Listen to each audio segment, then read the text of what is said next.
దేనికోసం నువ్వు ప్రయాసపడుతున్నావు? దేనికోసం నువ్వు ప్రాకులాడుతున్నావు?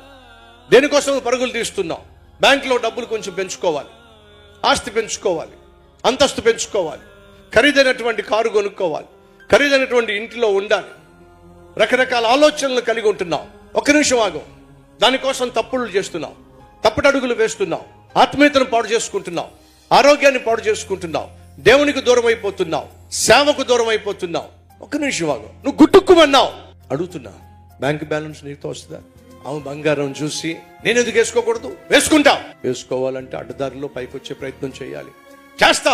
వాడిలాగే కారు కొనాలి, వాడిలాగే బైక్ కొనాలి, వాడిలాగే నేను జీవించాలి.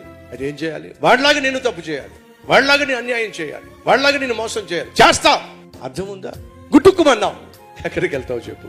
దేనికోసమైతే నువ్వు ప్రాకులాడి నీ సాక్ష్యాన్ని పాడు చేసుకున్నావో, దేనికోసమైతే ప్రాకులాడి దేవునితో ఉన్న కనెక్షన్ పోగొట్టుకున్నావో, దేనికోసమైతే ప్రాకులాడి రక్షణ ఆనందాన్ని పోగొట్టుకున్నావో, దేనికోసమైతే ప్రాకులాడి ప్రార్థనా జీవితాన్ని, పరిశుద్ధతను, సేవల్లో నమ్మకత్వాన్ని పోగొట్టుకున్నావో,